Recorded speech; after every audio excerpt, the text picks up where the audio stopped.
आप देख रहे हैं अनहोनी। तो चलिए बढ़ते हैं आज की इस कहानी की ओर। ऑफिस से निकलकर रोज की तरह हम तीन दोस्त मदन काका के चाय की दुकान पर बैठकर चाय के मजे ले रहे थे कि तभी मैंने अपने दोस्तों से कहा, यार इतनी ठंड में चाय पीने का कितना मजा आता है ना। इस पर मेरे दोस्त करण ने कहा, हाँ यार मजा तो आता है, मगर कल से 7 दिनों के लिए ऑफिस बंद रहेगा तो हम ना मिल पाएंगे और ना ही मदन काका के चाय की दुकान पर चाय पी पाएंगे। अभी करण की बात खत्म हुई ही थी कि तभी मेरे और एक दोस्त अरुण ने कहा, यार जब हमको 7 दिनों की छुट्टी मिली ही है तो क्यों ना हम कहीं से घूम कर आते हैं। अरुण की ये बात हमें काफी अच्छी लगी, मगर हम सोच में पड़ गए कि आखिर जाएं तो जाएं कहाँ। कि तभी करण ने कहा, यार हम 7 दिनों के लिए मेरे नानी के घर चलते हैं, बड़ा मजा आएगा। हमने पहले से करण के मुंह से उसके नानी घर की काफी सारी तारीफें सुन रखी थी, जिस कारण वहां जाने के लिए हम भी मान गए। जिसके बाद हमने तय किया कि हम कल शाम को अपनी कार लेकर वहां जाने के लिए घर से निकलेंगे। साथ ही साथ मैंने अपने दोस्तों से कहा, तुम दोनों कल शाम 5 बजे हाईवे वाली मोड़ पर खड़े रहना और मैं कार लेकर सीधे वहीं पहुंच जाऊंगा।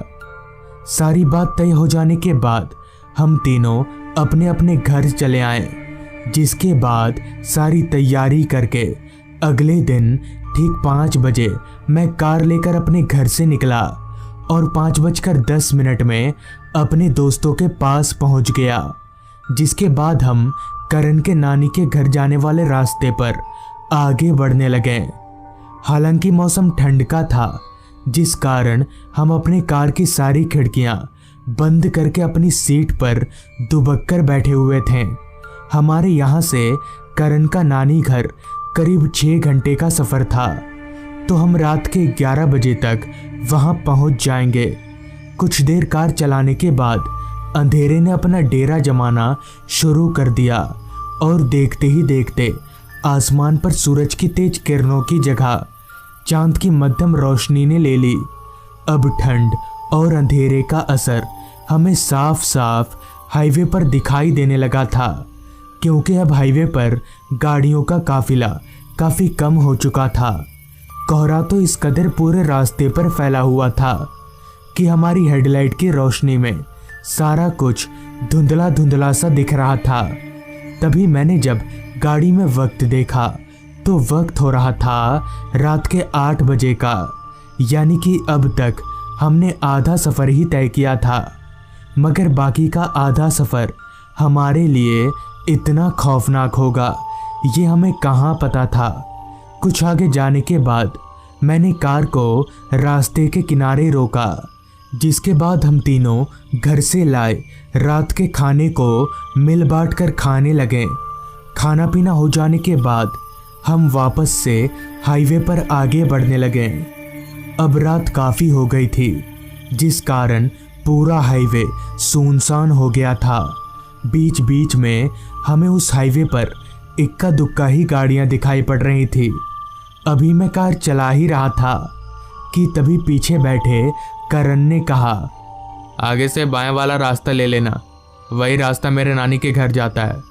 करण की ये बात मुझे काफ़ी हैरान करने वाली लगी, क्योंकि यहाँ पहुँचने से पहले वो बार बार बोल रहा था कि आगे से दाएं वाला रास्ता मेरी नानी के घर जाता है, मगर यहाँ आकर वो बोल रहा है कि बाएं वाला रास्ता उसके नानी के घर जाता है।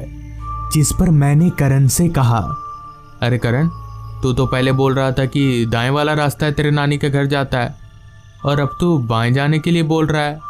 इस पर करण ने कहा, बाएं वाला रास्ता ही जाता है, तू कार उधर ले। खैर मुझे तो रास्ता पता नहीं था, मगर करण वो बार बार अपनी नानी के घर आना जाना करता है तो उसे तो पता ही होगा। ये सोचकर मैंने कार को बाईं ओर मोड़ लिया।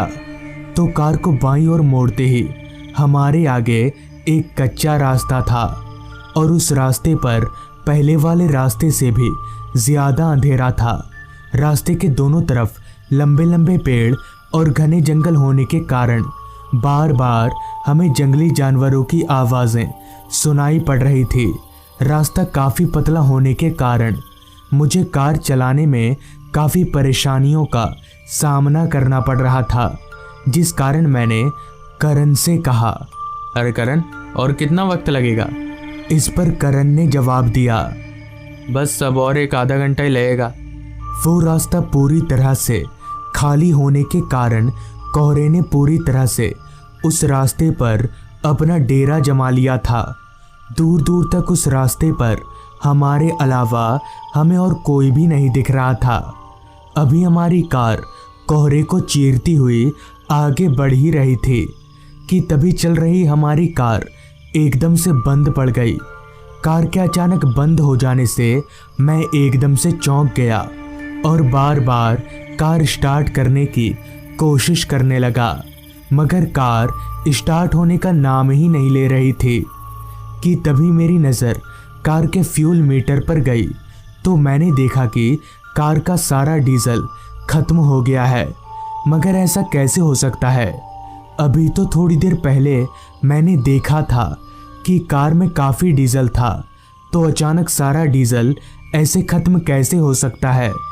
ये सारी बात मैंने अपनी बगल के सीट पर बैठे अरुण को बताई और हम दोनों कार से बाहर निकले। तो बाहर निकलते ही हमें डीजल की गंध आने लगी। फिर जब हमने कार के पीछे ज़मीन पर देखा तो ज़मीन पर काफ़ी सारा डीजल गिरा हुआ था। उस नज़ारे को देखकर हम समझ गए कि हमारे कार की डीजल टंकी फट चुकी है। मगर मैंने साथ ही साथ एक और बात पर गौर किया कि हमारे कार खराब हो जाने का करण पर कोई भी असर नहीं पड़ रहा था। लेकिन अचानक करण को हुआ तो हुआ क्या, कार चलते वक्त मैं बार बार उसे RVM यानी कि रियर व्यू मिरर पर देखे जा रहा था, तो वो कुछ अजीब अजीब सी हरकतें कर रहा था। हमारी कार की ऐसी हालत थी कि वो बिना टंकी चेंज किए ठीक नहीं हो सकती थी। मगर हमें इस रास्ते पर दूर दूर तक हमारे अलावा और कोई भी नहीं दिख रहा था, तो हम मदद मांगे तो मांगे किससे? जिस पर मैंने चलकर करण के पास जाते हुए कहा, यार करण, कार की टंकी फट चुकी है, तो यहाँ कहीं रुकने की जगह है क्या? इस पर करण ने कहा, हाँ एक जगह है, रात गुजारने का, जो पास ही में है थोड़ा। जिसके बाद हमने तय किया कि आज रात हम उसी जगह पर गुजार लेंगे और सुबह होते ही किसी से मदद मांग लेंगे। लिहाजा हमने कार को वहीं पर अच्छी तरह से लॉक किया और करण के साथ उस जगह की तरफ चलते बने। करण हमें जंगल के अंदर ले जा रहा था, तो ये बात मेरे जहन में खटकी कि आखिर जंगल के अंदर रात रुकने की कौन सी जगह होगी। एक तो कड़कड़ा देने वाली ठंड, ऊपर से जंगल में छाया घना कोहरा एक ऐसे डर का माहौल बना रहा था कि जिसे मैं लफ्ज़ों में बयां नहीं कर सकता। खैर करण हमारा काफ़ी पुराना दोस्त था, तो हम उस पर भरोसा करके उसके पीछे पीछे चले जा रहे थे। कुछ दूर चलने के बाद करण अचानक रुक गया, तो मैंने उससे कहा, क्या बात है, तो अचानक रुक क्यों गया? तो मेरे इस बात का करण ने कोई जवाब नहीं दिया। इस पर मैंने दोबारा करण से कहा, क्या हुआ, तू कुछ बोल क्यों नहीं रहा? मेरे दोबारा बोलते ही करण एकदम से पीछे हमारी ओर पलटा, तो करण के पलटते ही हम एकदम से चौंक गए और इतनी ठंड में भी हमारा चेहरा पूरी तरह से पसीने में लथपथ हो गया, क्योंकि करण के पलटते ही जब हमने उसका चेहरा देखा तो उसका चेहरा पूरी तरह से कुचला हुआ था और उसके पूरे शरीर से खून टपक रहा था। ये दृश्य देखकर हम समझ गए कि ये हमारा दोस्त करण नहीं है। इससे पहले कि हम कुछ कर पाते तभी उस भूत ने एकदम से हमारा गला पकड़ लिया। उसके गला पकड़ते ही हमारी आंखों के सामने सब कुछ धुंधला धुंधला नजर आने लगा। अभी हम मरने ही वाले थे कि तभी वहाँ एक साधु महाराज आ गए।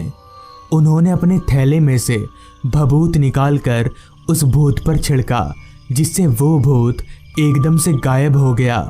जिसके बाद हमने उन साधु महाराज को करण के बारे में पूरी बात बताई तो उन्होंने कहा, रास्ते पर खाना खाने के लिए तुमने जहाँ कार रोकी थी तो वहीं बगल में एक पेड़ पर यह भूत रहता था, और तुम जब खाना खा रहे थे तो उसने करण को अपने वश में कर लिया और करण का रूप लेकर तुम्हारे साथ चलाया, और असली वाला करण वहीं पर बेहोश पड़ा है।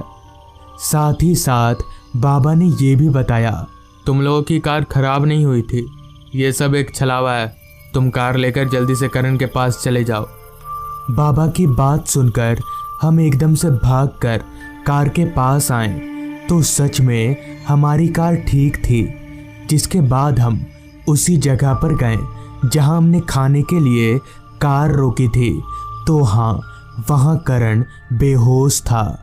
तो दोस्तों, ये थी आज की कहानी।